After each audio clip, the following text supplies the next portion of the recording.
Don't you just love those big awkward silences? You know what I mean. The ones where there's a room full of people just yapping away until you walk in that door.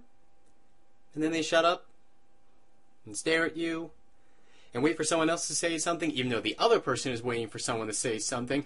So in the end, we just get this room devoid of all joy just because you walked right into that door. Don't you just love those? Yeah, me too. Morning, Link. Did you sleep well? Like a baby. I lie, eyeing everyone warily. Damn nightmares. Not only do they scare the living daylights out of me and prevent me from getting any sleep at all, but they make me paranoid. Why do I get the feeling they were talking about me? Where's Navi? Where else? I reply, sitting down at the end of the long table. Under my hat. You say it like I spent all of my time under there. Navi mutters, reluctantly leaving her hiding space and floating around my head. You do, I answer flatly as Nabooru sets a plate down in front of me. I frown down what's on it, though. I have a sudden sinking feeling this is supposed to be my breakfast. I pick up my fork and jab at it warily. What is this? It's a lever. They're cactus-type things that inhabit the desert wasteland. They're pain in the ass if you don't know how to avoid them. But they taste pretty good. Eat up, kid. Take a bite with a frown, and quickly come to the conclusion that the Gerudos wouldn't know what tastes good if a giant chocolate cake flattened their little fortress. Doing my best not to gag in the tough, bitter-tasting plant, animal, whatever the hell this thing is, I wait until Nabooru's back is turned before I leaned over and spit it out into the napkin by my side. I hope you like it, Link, because you'll be eating a lot more of it for a while. I pause before I can spit it out and look at her. Whoa, wait, what? Come again? She takes a seat on the other side of the table and looks at me seriously. We've been talking. Really? I say sarcastically. You guys talking behind my back. Never would have guessed that. And we think the best thing to do would be for you to come with me back to the Gerudo Desert. You think what? I cry, staring at her in shock. Everyone else around the table is carefully avoiding my gaze. I really wish everyone would quit doing that. I said, we think the best thing to... No, I say, shaking my head. I heard you. I heard what you said. My concern is, why did you say it? Link, Ganondorf's minions are after you. If they get you, then Ganondorf will be able to fully return to this world. Whoa! I cry, forgetting all about the desert thing. Fully return? He's partially returned? I glared at her. You left that part out last time. We left a lot of parts out last time, Link. You had enough to deal with just handling the issues of the past. Now it's time to bring you up to speed on the present. I cross my arms and slouch down in my seat. Why do I get the feeling I don't want to know? I demand of no one in particular. I frown darkly as I look around suddenly. Hey, where's Sheik? Why isn't he here? You know what? Never mind. Screw him. It doesn't matter. Go on. Zelda looks irrationally guilty about something for a minute, before she continues. All right. You remember Dark Link? Who? Oh, yeah. You mean the guy who looks like me. And sounds like me. And chased me all over Castletown. Beat me up. Then ran me through with his sword. Is that the guy you mean? Because you know how easy it is to forget someone like that. I think she's getting used to me. She only rolls her eyes this time and continues her story. Dark Link was created by Ganondorf a long time ago. He's what is called a shade, taken from the corrupted Dark Realm, created by Ganondorf when he gained access to it, to this world by a powerful dark magic. A shade? I ask with a startled frown. I've heard some nasty horror stories about shades. I didn't think they actually existed, though. I thought shades lived for killing. Why didn't it kill Ganondorf? Because of the Triforce of Power. I turned to look at her. The Triforce gave Ganondorf the strength he needed to not only control the Shade, but to give it a physical form, and warp its sadistic hungers to a specific purpose. The Shade is trapped here now, in the physical realm. It's tied to its body, a body created by Ganondorf in your image. It cannot return until it has fulfilled its purpose. A cold feeling has spread through my body, and a lead weight has settled in the bottom of my stomach. The sunny kitchen is warm, but I'm suddenly chilled to the bone. And what is its purpose? I hear my voice ask of its own accord. It's not like I don't want to know. It's just I already do. To destroy you. Utterly. I swallow thickly and lean my head back over the back of my chair. My hand unconsciously goes to the scar on my stomach in an unspoken question which Zelda answers. It tried to do so in the Temple of Time, when it ran you through. It thought it could kill 2 birds with 1 stone. It could destroy you and free the man who had trapped it here all in one go. As much as it hates Ganondorf, it's still controlled by his magic, and would have difficulty disobeying him, even from beyond the realms. I feel sick all of a sudden. So why didn't it? I ask, looking back at Zelda. Why didn't it destroy me? Didn't know as it could have. It made a mistake. It misunderstood what was meant by seal. It thought the seal to Ganondorf's prison was the pedestal of time, where the Master Sword sleeps when it's not with you, but the pedestal of time is simply the gateway to the flow of time, not to the sacred realm and the void between realms. That doesn't explain why I'm still alive. As you fell, you managed to grab hold of the Master Sword. It recognized you, and it recognized Dark Link. It's fought it before. They don't call it the Sword of Evil's Bane for nothing. You pulled it out of the pedestal when you fell and opened the gateway to the flow of time, and the sword kept Dark Link back as you were swept up in the flow, and I was able to pull you out of the flow and into the sacred realm. And then you took me back to the Kokiri Force and paired me back up with Navi, who set me back on the path of the living. I poke at the lever again with my fork. For a moment, no one speaks. Everyone concentrates on their breakfast. So, what are the odds of Dark Link getting bored of me? Those odds don't even exist, Link. I notice, for no reason at all, mind you, she's got a lever on her plate too. Hers is all cut up and she keeps pushing it around her plate without actually eating it. That's genius. I can't believe I didn't think of that. Oh, wait, she's talking. Dark Link will not stop until you're destroyed. I set my fork down with a sigh and Zelda hesitates. It gets worse. I slip my hands under the table and clench them into fists. Goddess, I wish Bruiser was here. I could do with some irritating overprotectiveness right now. I would be surprised if it didn't. I answer, without looking up. Dark Link knows you, Link. Knows you better than you know yourself. Because, in a twisted way, it is you. It's everything you hate about yourself. It is everything dark and dangerous and lethal about you. It is the sadistic, twisted, brutal part of you that you keep hidden and repressed inside you. Everyone has that part to themselves, Link. It's a part of being who we are.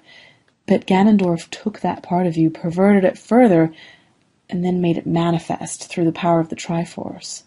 Dark Link knows each and every inch of you. It knows your every thought, your every desire, your every wish, and more. She's looking at me with an oddly penetrating stare, trying to gauge my reaction, trying to see if I understand what she's talking about. I do. Pharaoh, help me, I do. It remembers, Link. It remembers everything you don't. It can't die. It can only remember and continue its hunt. Are you trying to boost my confidence? I ask, looking up at her finally, falling back on my sarcasm as a last defense against a reality I don't want to face. Because, no offense, you suck at it. For once, Zelda seems to understand. She doesn't roll her eyes. She doesn't glare at me. She doesn't purse her lips. She just looks at me with those eyes. And she understands. I can't get over how pretty her eyes are. They're so clear. I lean forward. If I can squint a bit, I can almost see... That's why you're coming with me. Zelda and I both blink and look away from each other. I look at the Gerudo. What does Dark Link being my dark side have to do with me going with you? He's after you, kid. He can't do anything else. That's his purpose. And Ganondorf is using him to his full potential. Even from the void.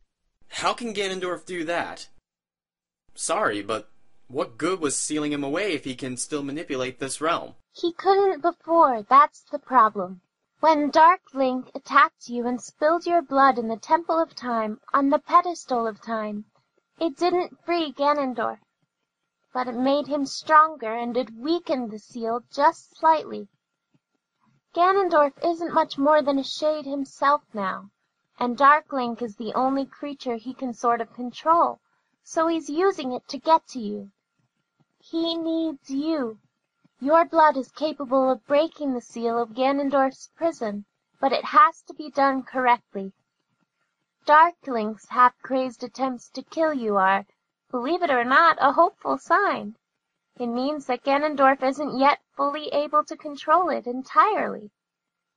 Otherwise, the world would have been doomed by now. So what are you saying? This is all well and nice, but this doesn't explain why I have to go anywhere with anyone. Ruto frowns at me. You're not a very smart boy, are you? She demands imperiously. Goddess, I hate that. If Darkling catches you, he'll be able to use you to break the seal. Not only will you die, but Ganondorf will be able to return to this world, and then this world will die as well. I glare at her. In case you haven't noticed, Your Highness, Ganondorf is only one man. Even without me, I'm pretty sure the world stands a decent chance of survival. Ganondorf is one man, yes. But he is one man who wields the Triforce of Power. And you are the hero of time.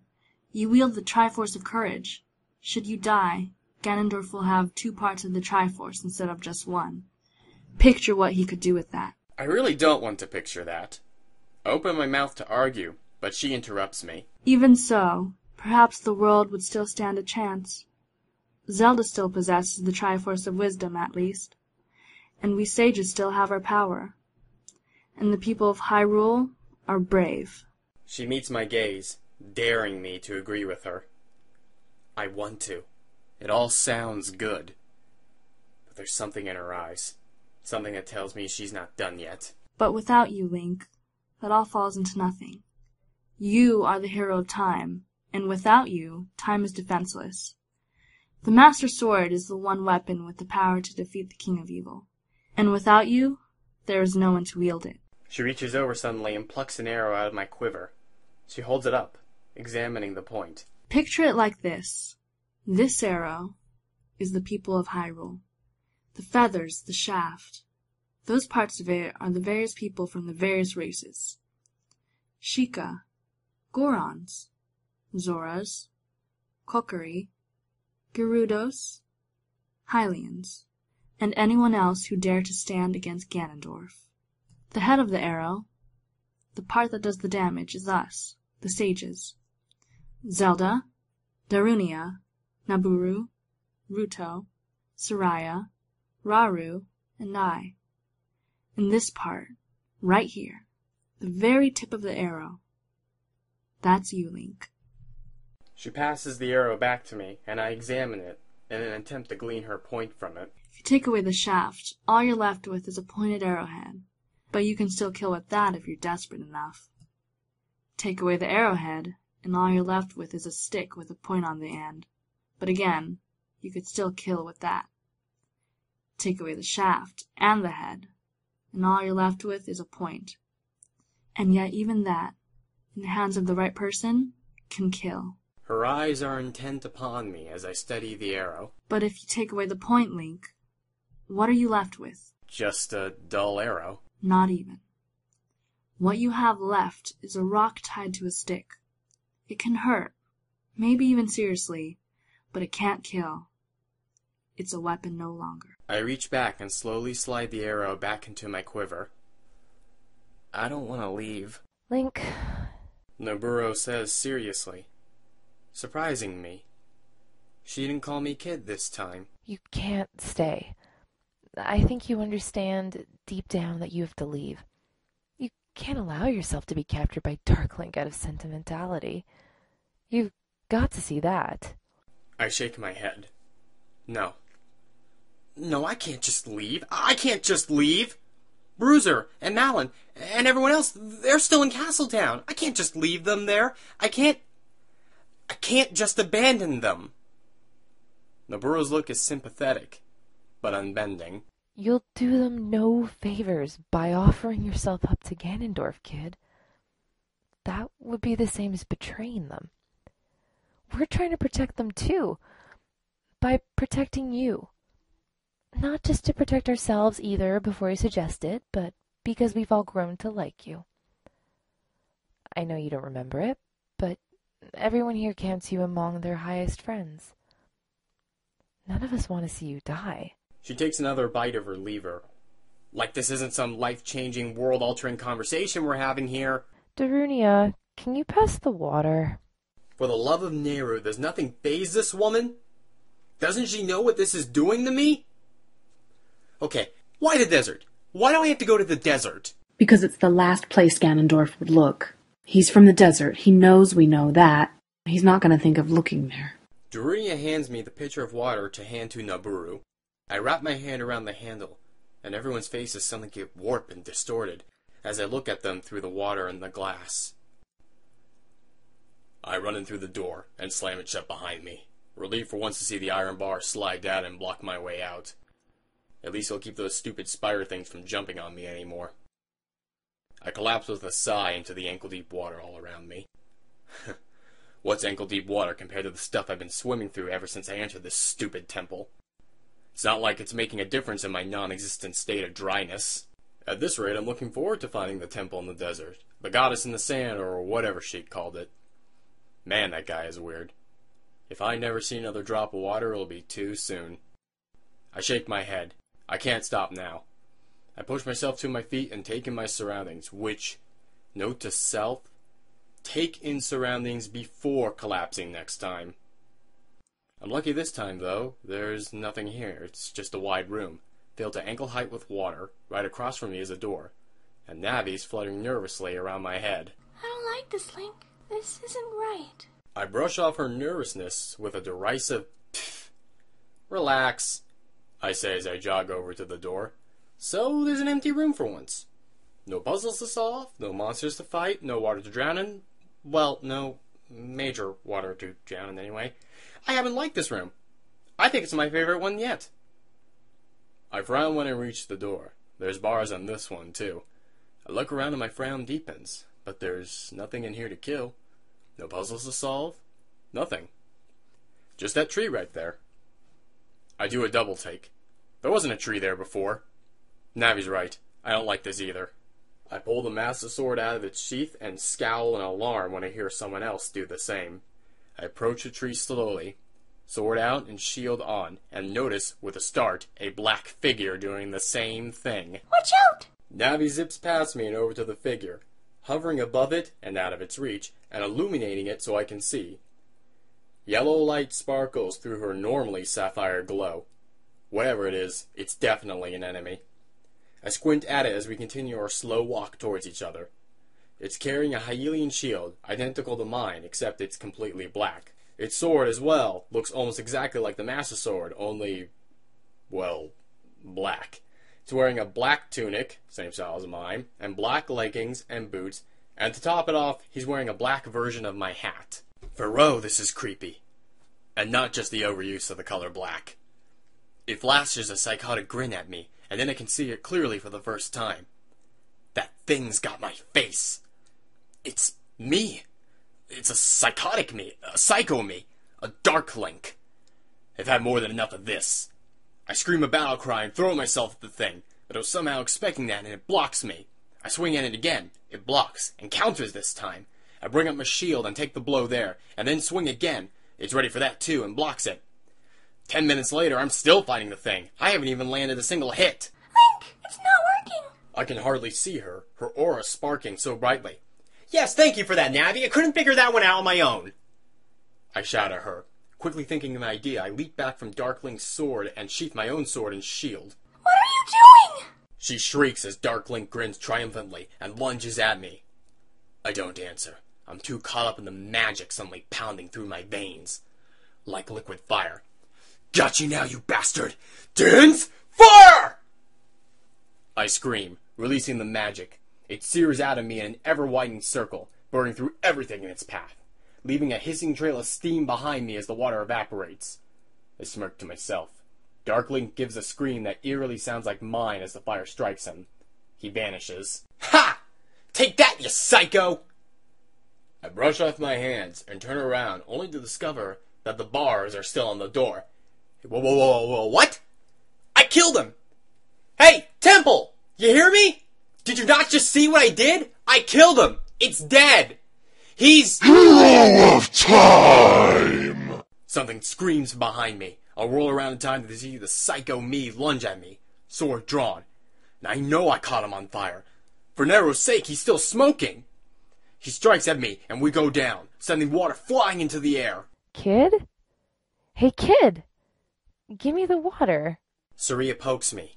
I snap back to reality with a gasp and drop the glass pitcher. It strikes the table and shatters, sending water everywhere. Everyone cries out in surprise, and they all look at me. But all I can do is stare at the water running off the table. Well, at least I know for sure what those visions are now. They're flashbacks. I clench my eyes tightly shut.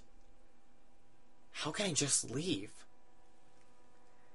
If it's all right with the rest of you, I think I'm going to go ride Epona for a bit. I'll be right back.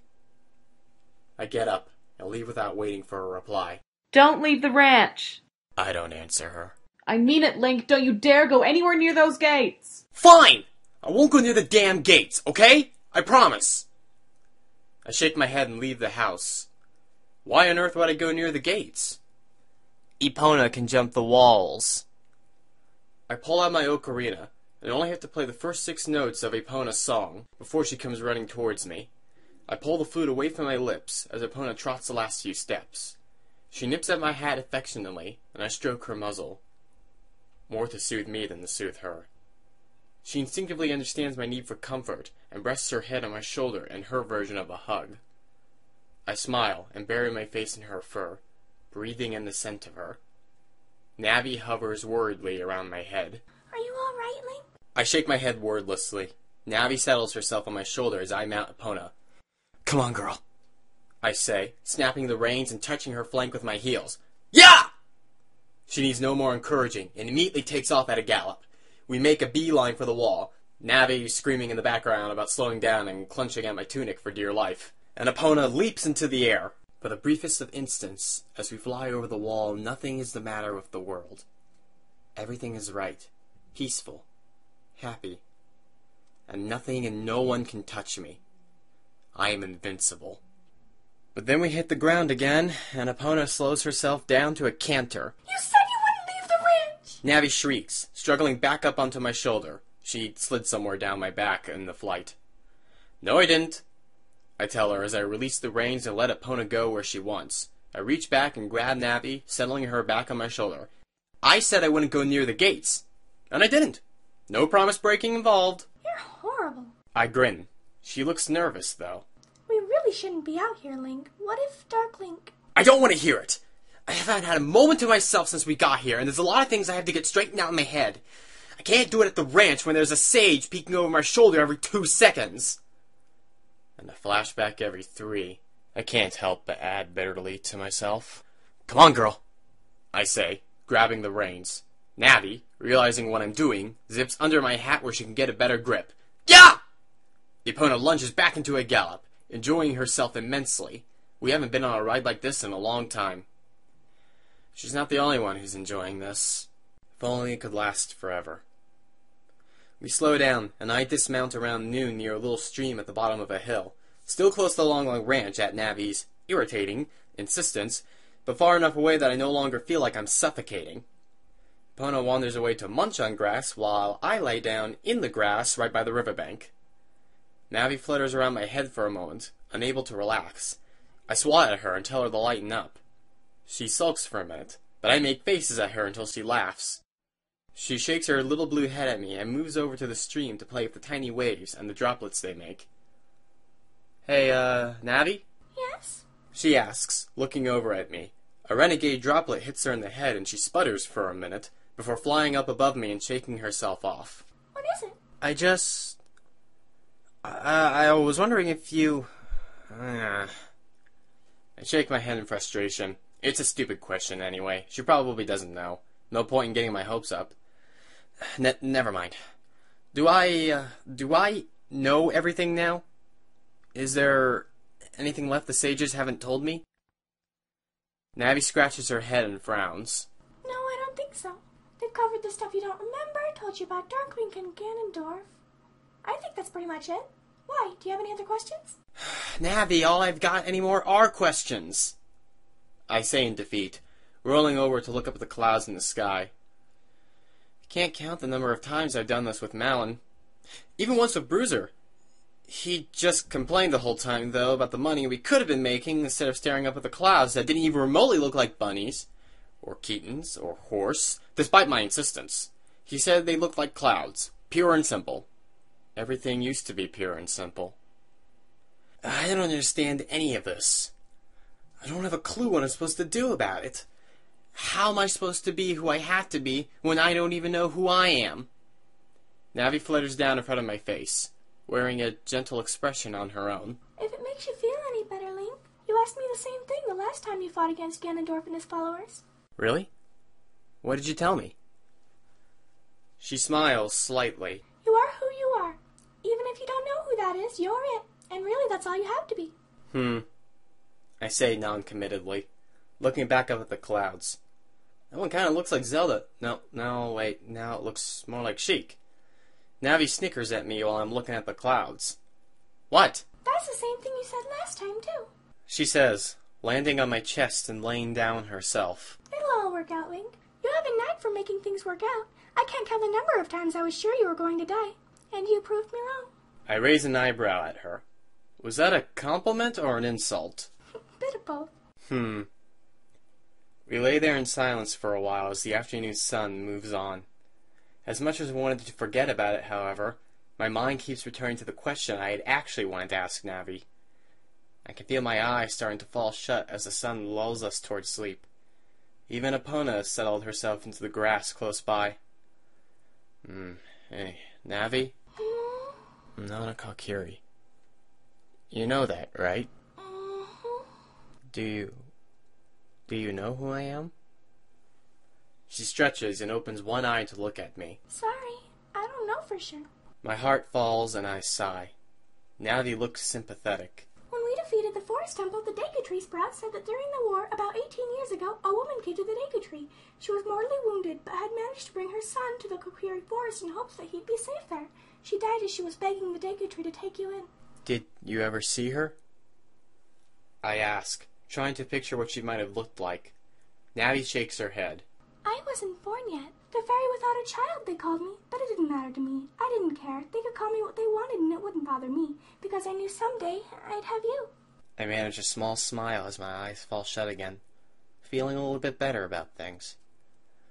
Maybe I'm not a Kokiri, but I've got the best damn fairy of the bunch. I come awake with a cough. Several coughs, in fact. I wake up right in the middle of a coughing fit. I open my eyes and immediately regret it, as they immediately begin to burn and sting. Acrid smoke is all around me. Navi? Navi! Where are you? It takes me a minute, but I finally hear her musical voice from somewhere above me. She's coughing too. I'm here. Link, what's happening? I don't know! I say, struggling to get my ocarina out of my pouch. It takes me a moment, and then I can't play it because I realize I'm coughing too hard. Epona! I finally settle for shouting between coughs. Epona! I hear a panicked whinny in response from somewhere to my right. Sticking low to the ground in an attempt to avoid the smoke, I crawl for what seems like forever. But suddenly the air is clearer, and I can almost breathe again, were it not for the cough still racking my body. I'm suddenly aware of Epona's warmth, nudging my head in concern. I reach up and stroke her muzzle comfortably as I draw in a shuddering breath. Where's Navi? Navi? Navi! Here I am. Are you all right? We both ask at the same time, and give simultaneous grins as we answer. The grins fade instantly, however, a more pressing question in our minds. Here's the smoke, but where's the fire? I turn my face into the wind and follow the smoke back to its source. Or try to. The tiny stream rat is down a hill. We'll have to climb to the top of the rise to see. I mount Epona quickly and urge her into a gallop, Navi trailing close behind. I cast a quick glance at the sky as we run. Can't see the sun anywhere, but it's still kind of light out. Must have just set. How long did I sleep for? Too long, I realize, as we top the rise and for the first time see the flames. Way too long. Long ranches burning. Navi and I watch in horror at what's practically a sheet of flaming arrows arc up from somewhere behind the ranch and rain down on Malon's home. The flames soar higher and the sparks leap into the air. That's no accidental fire. The moblins are attacking. They're looking for me. What are they going to do when they find out I'm not there? Images of Castletown burning and memories of screams of dying people echo in a horrifying answer. The same thing as last time. My face hardens, and I fight the panic threatening to overwhelm me. There's a simple solution to this. They just won't find out I'm not there. I dig my heels into Epona's flanks, and she leaps into a run. Link! Don't be stupid! I ignore her. This is what I'm supposed to do, isn't it? This is my destiny, right? Isn't this what they told me? My face hardens. Time to make like a hero.